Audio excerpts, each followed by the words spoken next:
Hello, I hope you're all well.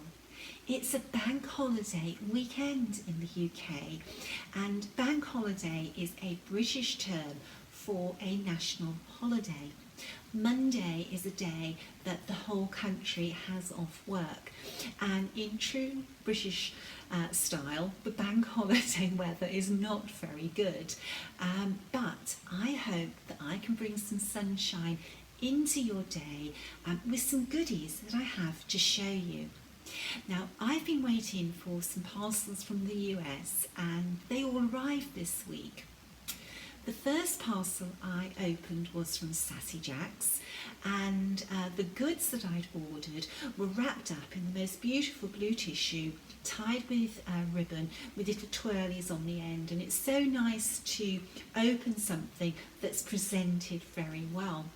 And inside the parcel there was a complimentary John James tapestry needle, and there was this, and this is a bit of card stock, and it has on there 3 inches marked off for the depth and the width, and you use this to find your starting position on a piece of linen.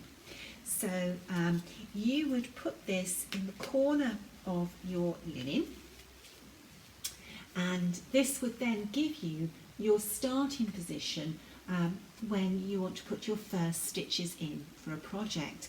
And I thought this was very clever to have this as a little freebie when you buy anything from Sassy Jack's. So I'm going to pop this in my little sewing pouch where I have all my tools, and I'm going to use this to find my starting position on projects. So thank you very much, Kim.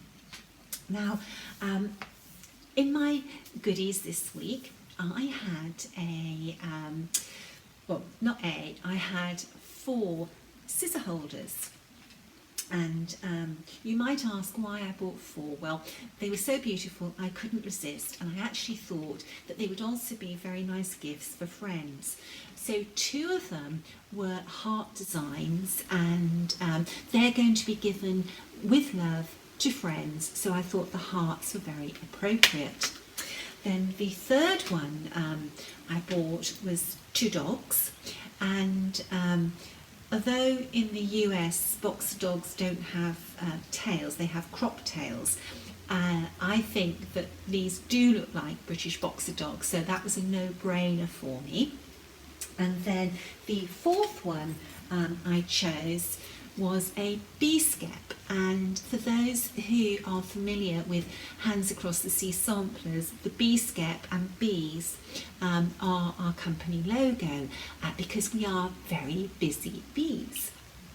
So I had to have this one, and basically the scissor holder is attached or secured with a very, very strong magnet.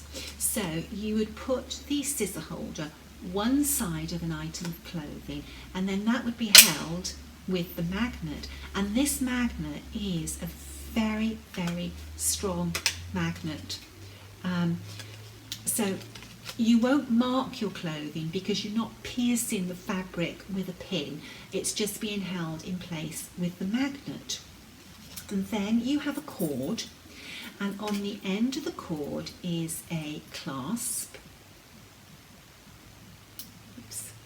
which you use to attach your scissors, and then the scissors are held onto the holder by the magnet. Now, I'm always losing my scissors, but hopefully if my scissors are attached to something that's attached to me, I won't lose them, but we shall see. Anyway, so you pop the scissors against the magnet, and they are there quite safely. You know, you have to sort of really hold this to take them off. Now, there is this loop on the scissor holders, and in the little write-up on the card that comes with them, it doesn't actually say what this is for, and it occurred to me that it could be for one of two things or for two reasons.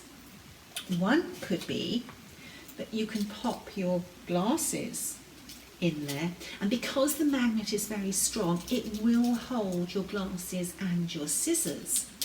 Or it could be for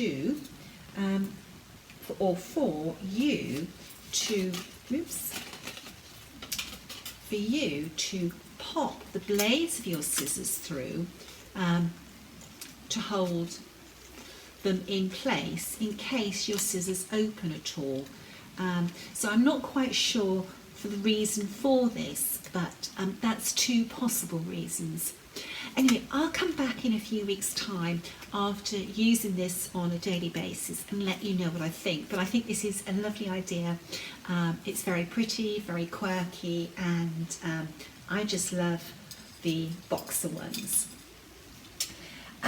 Now, the other thing that was in my parcels was some linen, and I have been waiting for linen for ages, but these are some really, really lovely colours. Here they are. It's 4 pieces, and all 4 colours are so suitable for reproduction samplers. The first one is a legacy linen, and this is 53 count sesame seed pod, and this linen is soft but firm. It's not a slack linen, but it's very fine, beautiful feeling to it. And then the next 3 linens are all Weeks Dye Works, 46 count, dyed on a Zweigart base. So the lightest colour is parchment, and then we have straw, and then the bottom one is mocha. And they're all very, very beautiful, but I'm very, very taken with this straw colour. I found that this is an exceptionally good match for so many of the samplers that I am reproducing. Whether it's because it matches well to British linen, I don't know, but this is a lovely, lovely colour, and it seems to take on the tones of the silks that you use on it. This week I have finished charting a beautiful band sampler, Mary Wills, and you have seen Mary Wills before. I showed her when she was in her frame, but I've exposed her back so that I could reproduce her. You can't reproduce a band sampler authentically without looking at the back. You need to identify what the reversible stitches were, and whilst you might have a cross stitch on the back, you don't know what type of reversible cross stitch it is until you expose the back. And when I took Mary out of the sampler and looked at the back, I thought, wow, look at those beautiful colours there. There's not many colours, but they're all very, very beautiful. But as you could see in that quick little look, while she's used reversible stitches, her finishing wasn't very good. And I've seen this on several band samplers from the early 1700s. By this time, samplers were starting to be framed, and they weren't intended to be for their backs to be on public view. So the little girls were still using the reversible stitches, but they weren't so good about their finishing because it didn't really matter, as nobody was going to see them. With this sampler, I had intended to have the model stitched with the front colours, but the back colours were just so lovely that myself and the person who's model stitching it decided that we would like to use the back colours, but I will show a conversion in the booklet for the front colours so that you can decide. the next thing was to decide what linen we were going to use, and I just want to show you some of the decisions that we have to make. Now, if I hold this sampler up from the back against the straw, you will see what a wonderful match the Weeks straw is to the back. But if I show you the front of the sampler against the parchment, you will see what a wonderful match the parchment is to the front. It's not only the silks that change with exposure to sunlight and the elements and pollution, but it is the linen that changes as well.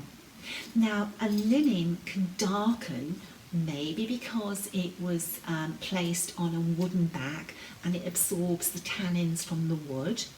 It could darken because of maybe the sampler was hung near a coal fire, maybe there was a cigar or a pipe or a tobacco smoker in the room where the sampler held.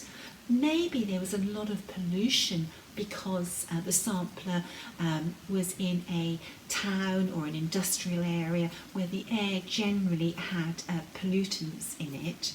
But also we can see from this that the linen can lighten as well. Nothing is ever cast in stone when it comes to needlework. Every project you have to approach with an open mind and be prepared to be surprised. So anyway, I thought that you would just like to have the intimate glimpse at the back of this sampler and have a look at some of the decision making that we have to do when reproducing samplers.